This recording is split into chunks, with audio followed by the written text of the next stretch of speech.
Oji Friends, ketemu lagi dengan kami Auto Gadget Channel, channel yang suka bahas-bahas ringan soal otomotif dan gadget. Buat Oji Friends kalian yang hobi motor pasti sudah kenal merek dan model motor dari Jepang yang melegenda. Nah, kalau dari Indonesia mungkin akan langsung nemplok tuh image-image seperti Yamaha RS King, Honda CB, Suzuki Satria, dan Kawasaki Ninja, dan lain-lain. Itu baru segelintir merek dan model motor Jepang yang seabrek-abrek jumlahnya dari tahun ke tahun selama beberapa dekade di era zaman modern ini. Tetapi apakah Anda tahu sebenarnya ada sekitar 8 model motor Jepang yang dinilai oleh beberapa media luar negeri sebagai motor-motor yang inspiratif dan ikonik. Sejak dekade 1960-an atau beberapa dekade setelah Jepang kalah Perang Dunia Kedua di tahun 1945, Jepang sangat gencar dan serius dalam mengembangkan industri sepeda motornya. Bahkan sangat cepat mengadopsi dan mengembangkan teknologi dalam produksi sepeda motor yang mereka kopas dari Amerika dan Eropa. Nah, di era tersebut ada beberapa model motor Jepang yang secara teknologi dianggap melampaui pesaing-pesaingnya dari dua benua tadi. Apa saja? Yuk kita langsung saja cek berikut ini. Kawasaki H1 March 3. Saat didatangkan ke Amerika di tahun 1968, di saat market sepeda motor terbesar di dunia ada di Amerika, yang ada di pikiran masyarakat Amerika akan sebuah motor Jepang adalah seperti Honda CB yang memiliki moto "You meet the nicest people on Honda." Atau kalau ketemu orang baik-baik, pastilah dia naik Honda. Itu slogan Honda di era 60-an yang menandakan bahwa motor Honda memberikan kesan menyenangkan dan pengendaranya anak baik-baik. Tetapi Kawasaki H1 March 3 ini beda. Seakan-akan ia tokoh antagonis berlawanan dengan image motor Jepang legendaris tadi. Motor ini sangat bengis dan sadis, bahkan bakalan bikin orang deg-degan. Kawasaki saat itu merupakan produser motor di Jepang yang memiliki skala produksi paling sedikit. Ia membutuhkan penjualan tinggi dan langsung melancarkan strategi untuk membuat sebuah motor berkekuatan 60 horsepower yang bisa dipakai untuk di jalan raya, bukan di lintasan balap motor. 60 horsepower itu jauh lebih bertenaga dibandingkan motor-motor buatan Inggris saat itu. Untuk mencapai strategi itu, Kawasaki mengadopsi konsep mesin 2 tak yang didesain oleh Ernst Denger, pria asal Jerman Timur yang membelot dari sana di tahun 1961. Dan saat hijrah ke Jepang oleh Kawasaki, ia diajak membawa konsep mesin 2 tak bikinannya. Teknologi mesin 2 taknya mengadopsi apa yang diterapkan di motor balap Grand Prix dari MZ. Kawasaki H1 dibekali dengan mesin 499 cc, 2 tak dengan pendingin udara yang sanggup mengeluarkan tenaga 60 horsepower. Dilengkapi pula dengan 3 buah karburator Mikuni. Performa dari motor ini sangat gokil di masa itu, sebab dengan tenaga yang gede serta frame yang ringan membuat sang pengendara seringkali berwili begitu lampu lalu lintas hijau menyala. Saking seringnya, banyak banget motor ini yang hancur lampu belakangnya. Tidak banyak motor lain di sana yang memiliki behavior seperti Kawasaki H1 ini di kelasnya pada saat itu.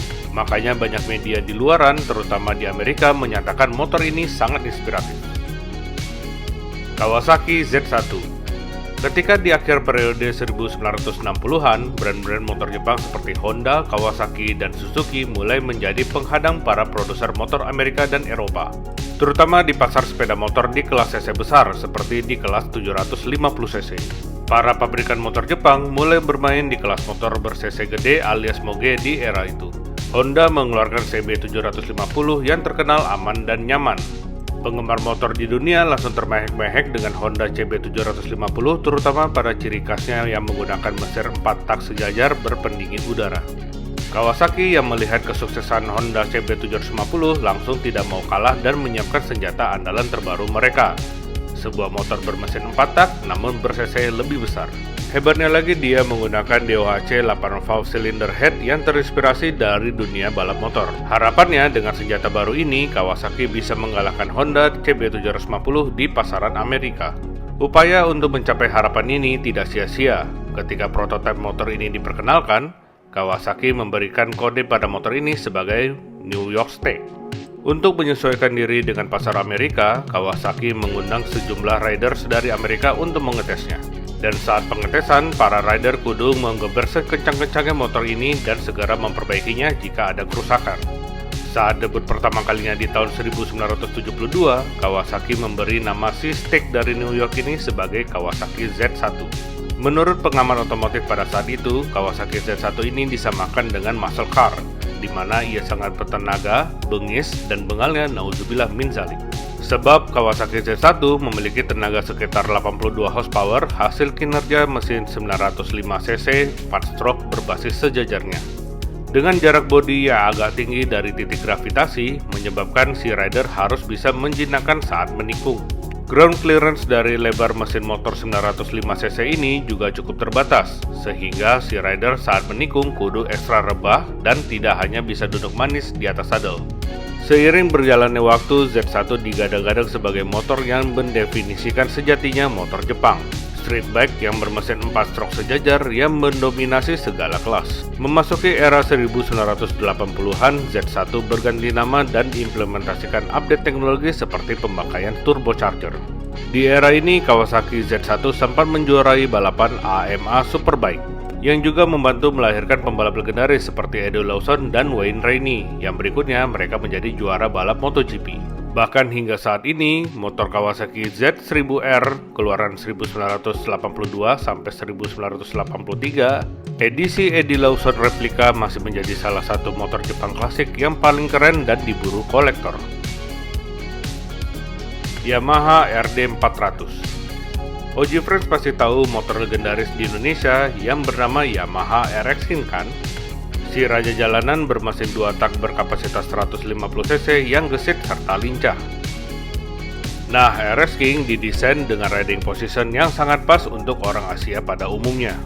Konon kabarnya, inspirasi saat Yamaha memproduksi RX King didapat dari motor Yamaha RD series. Di Amerika yang menjadi jagoannya adalah Yamaha RD400. Ada dua tipe rider di Amerika yang demen naik Yamaha RD400. Pertama, tipe boy racer, alias yang doyan pamer dan main-main di lintasan trek balap.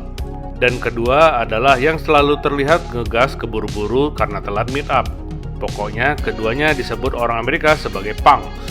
Saat 1975, Yamaha berkonsentrasi memproduksi sepeda motor untuk dua benua, Eropa dan Amerika. Untuk pasar Eropa, mereka menyiapkan motor-motor yang disesuaikan dengan regulasi balap Grand Prix Eropa. Sementara untuk di Amerika, penyesuaiannya lebih ke tipe production street bike standar untuk American Racing.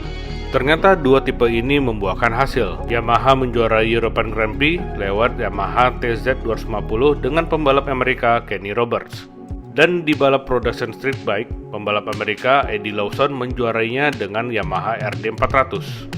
Yamaha RD400 ini bisa dibilang pocket rocket alias motor ber-cc kecil namun beringas dan pas buat anak-anak punk tadi.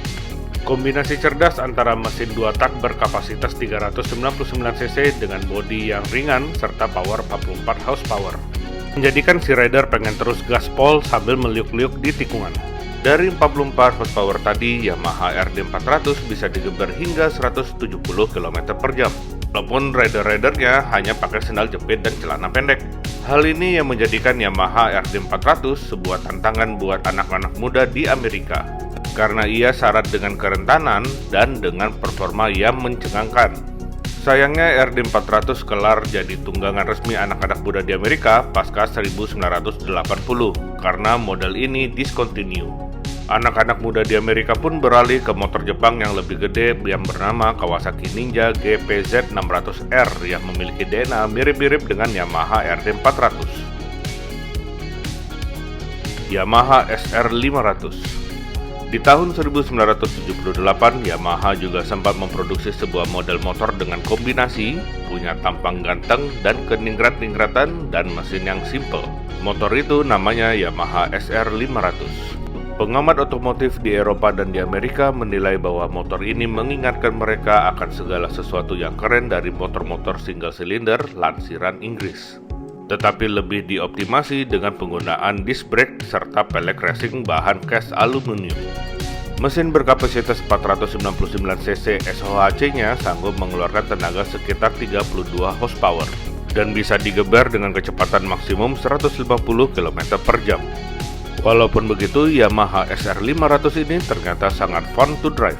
Selain itu, karena memiliki rasa berkendara seperti motor-motor klasik Inggris tahun 1950-1960-an, dengan vibrasi-vibrasi saat diajak jalan jauh touring, Yamaha SR500 ini lebih gampang nyala saat di kickstart. Sekali injek langsung greng nyala. nggak kayak saudara-saudara tuanya dari Inggris. Desainnya yang terkesan retro juga sangat menarik bagi riders yang demen retro ataupun modern di luar negeri. Ya karena kombinasi tadi, tampang ganteng elegan plus simplicity plus fun to drive.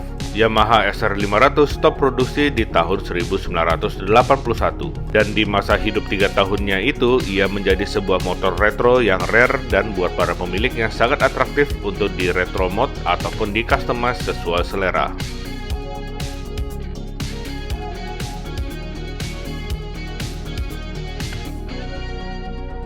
Honda CBX. Gempuran motor-motor Jepang juga bertambah saat memasuki era akhir 1970-an. Tepatnya di 1979, kali ini giliran Honda mengirimkan senjatanya dinamai Honda CBX buat pasar Amerika. Kata orang Amerika, Honda CBX ini sebuah mahakarya dari Honda. Karena Honda sebelum memproduksi CBX telah melakukan riset yang mendalam sehingga segala sesuatu yang Honda pelajari dari produk-produk motor mereka sebelumnya, di model ini pengembangannya lebih optimal. Honda membuang segala sesuatu yang buruk dari model CB750. Dan lewat tangan desainer mereka, Soichiro Irimajiri, Honda CBX ini mewakili generasi baru yang lebih muda. Sebelum dipasarkan, Honda Amerika dikirimin Honda CBX di tahun 1977. Dan reaksinya, petinggi Honda Amerika langsung pada memberikan salut dan hormat, serta-merta langsung minta CBX agar masuk ke Amerika. Soichiro Irimajiri mendesain Honda CBX dengan mesin 6 silinder sejajar, posisi melintang dengan 6 karburator, 24 valve cylinder head. Mesinnya yang berkapasitas 1024 cc bisa mencurahkan tenaga sebesar 105 horsepower. Dan kalau digeber, suara knalpot yang dihasilkan seakan suara pesawat jet tempur F-16 Falcon terbang di atas Anda. Motor ini sanggup digaspol sampai 217 km per jam. Tetapi harus hati-hati karena motor ini agak gambut dan susah diajak untuk nikung.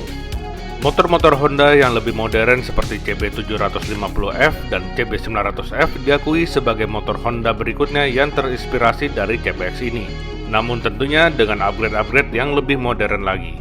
Bahkan di model-model lainnya di era pasca CBX, Honda tetap menjadikan CBX benchmark bagi model-model seperti Honda Magna dan Honda Sabre. Tetapi di-upgrade dengan mesin V4. Sekian video kali ini. Mudah-mudahan OG Friends bisa mendapatkan inspirasi dari motor-motor Jepang tadi. Terinspirasi untuk beli atau punya, bisa juga terinspirasi untuk modifikasi motor-motor tunggangan OG Friends. So, jangan lupa like video kita kali ini. Share juga ke teman-teman, saudara-saudara OG Friends. Berikan komentar-komentar positif supaya kita bisa menyuguhkan video-video yang OG Friends suka. Dan juga subscribe YouTube channel kita ini. Dan satu lagi, jangan lupa follow kita di Instagram dan di TikTok di @autogadget_official. Sampai ketemu lagi di video-video kami selanjutnya. Asante.